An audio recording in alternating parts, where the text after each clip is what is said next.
আমি আর অরিজিৎ সিং আমরা একই জায়গার মানুষ এবং আমাদের গুরুজিও একই। 2007-এ মানে আমি যখন মাস্টার্স কমপ্লিট করছি, তো একটা খুব বড় ক্ষতি হয় আমাদের পরিবারে। হয় আমাকে চাকরিটা নিতে হতো কিংবা আমাকে মিউজিক লাইনটা চুজ করতে হতো। আমি যামিনী তুমি শশী হে, ভাতিছ গগন মাঝে। দর্শক, স্বাগত জানাচ্ছি আরটিভির তারকা আড্ডায়। আজকে আমাদের সাথে উপস্থিত আছেন এমন একজন ব্যক্তিত্ব, তিনি এসেছেন কলকাতা থেকে। সারেগামাপা, চাক দে বা স্টার জলসা সুপার সিঙ্গারের ফাইনালিস্ট অভিষেক সিনহা চৌধুরী। কথা বলবো তার সাথে। কেমন আছেন? নমস্কার নমস্কার প্রত্যেককে। ভীষণ ভালো আছি এবং দুই বাংলার মানুষ, আমাদের মধ্যে তো কোনো তফাৎ নেই, সবকিছুই এক, শুধুমাত্র বর্ডারটুকু ছাড়া। এখানে এসে যখনই গান গায়, যখনই মানুষের সামনে আসি দাঁড়ায়, ভীষণ ভীষণ ভালো লাগে। খুব আন্তরিক একটা ফিল হয়, যেটা বলতে গেলে খুব ভালো লাগছে। বাংলাদেশ এই নিয়ে আমার মাই 6th টাইম। আমি 6বার এই নিয়ে আসছি। ঢাকাতেই মেনলি আমি এসেছি, আর খুলনাতে একবার পারফর্ম করেছিলাম।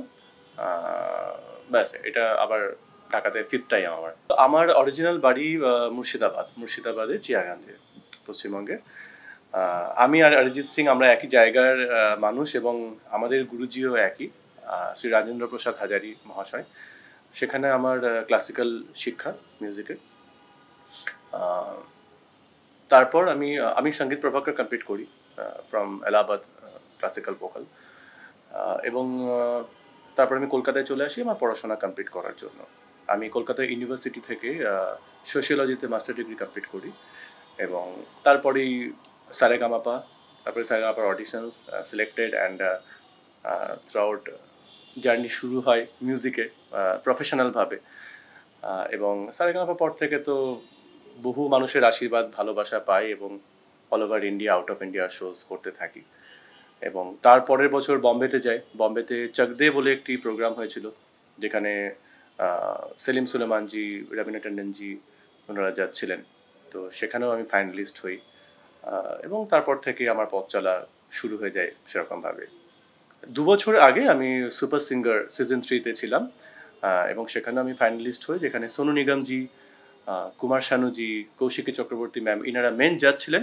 এবং তারপরে বহু গুণী মানুষ যেমন উদিত নারায়ণজি, অমিত কুমারজি, এনারা আমাদের জাজমেন্ট করেছিলেন, এবং বহু লেজেন্ডদের সংস্পর্শে আমরা এসেছি, অনেক কিছু শিখেছি, ভালোবাসা পেয়েছি। আমাদের ফ্যামিলির মেনলি সবাই, ম্যাক্সিমাম বলতে গেলে সবাই একাডেমিক প্রফেশনের সঙ্গে জড়িত, টিচার, প্রফেসর। এবং আমিও সেভাবেই এগোচ্ছিলাম, আমারও সেটাই ইচ্ছে ছিল যে পরে আমি হয়তো আইদার টিচিং অর প্রফেসর, সেই ইয়েতেই যাব। আমার বাবা টিচার ছিলেন, বাট উনি ভীষণ ভালো গান গাইতেন। আমার প্রথম শিক্ষা, আমার প্রথম গুরু আমার বাবা। ওনার কাছে আমার প্রথম শিক্ষা, যখন থেকে আমি কথা বলতে পারতাম না, তখন থেকে আমি বাবার পাশে বসে থাকতাম গান গাওয়ার জন্য।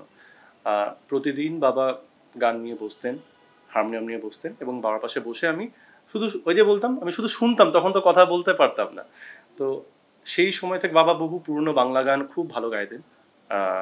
শ্যামল মিত্র, মান্না দে, মানবেন্দ্র মুখোপাধ্যায়, ওনাদের গান, হেমন্ত মুখোপাধ্যায়, ওনাদের গান খুব গাইতেন বাবা। তো ছোটো থেকে সেগুলো শুনতে শুনতেই আমি বড় হই। বাবার কাছেই আমার প্রথম শিক্ষা, এবং তারপরে গুরুজির কাছে ক্লাসিক্যাল তালিম। তো বাবার সাপোর্টটা বরাবর ছিল আমার জন্য, বরাবর। এবং উনি সবসময় চাইতেন যে যেটা উনি পারেননি, কারণ উনি তো প্রফেশনালি টিচার ছিলেন, উনি মিউজিক নিয়ে কখনো এগোতে পারেননি। উনি চাইতেন যে আমি যেন সেই জিনিসটা করতে পারি, আমি যেন মিউজিক নিয়ে থাকতে পারি, এটা বাবার ইচ্ছে ছিল। এবং 2007-এ আমি যখন মাস্টার্স কমপ্লিট করছি, তো একটা খুব বড় ক্ষতি হয় আমাদের পরিবারে। বাবা আমাদের ছেড়ে চলে যান।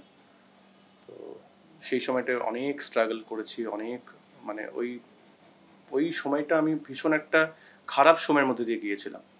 তো তখন আমার কাছে সুযোগ এসেছিল চাকরির, যেহেতু মাস্টার্স কমপ্লিট করে ফেলেছিলাম তারপরে।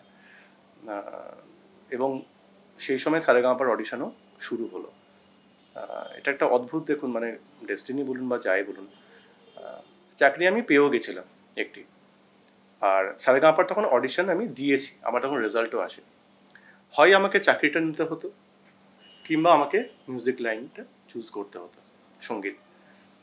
তখন আমি যেহেতু সিলেক্ট হইনি সারেগামাপাতে, মানে অডিশনস রেজাল্ট তখনও আসেনি, আমি তো জানিও না কি হবে, আদৌ হবে কি না।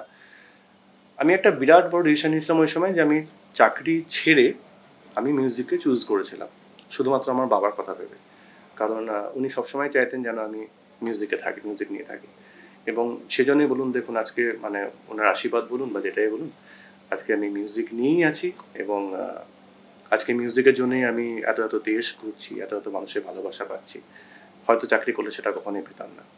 তোমায় হেরি গো স্বপনে শয়ানে, তাম্বুরো রাঙা বয়ানে, তবু নামে মম প্রেম মুরলী, পরাণে গোঠে বাজে আমি যামিনী, তুমি শশী হে ভাতিছ গগন মাঝে, মম সরসিতে তব জানো প্রভা, বিম্বিত যেন লাজে আমি যামিনী, তুমি শশী হে ভাতিছ গগন মাঝে, তুমি যে শিশির বিন্দু মম কুমুদির বক্ষে, নাহিরিলে ওগো তোমারে তমসা ঘনাই চোখে, তুমি অগণিত তারা গগনে, প্রাণবায়ু মম জীবনে, তুমি প্রাণবায়ু মম জীবনে, মরি অপরূপ রূপ মাধুরী বসন্ত সম বিরাজে, আমি যামিনী, তুমি শশী হে ভাতিছ গগন মাঝে, মম সরসিতে তব জানো প্রভা, বিম্বিত যেন লাজে আমি যামিনী, তুমি শশী হে ভাতিছ গগন মাঝে।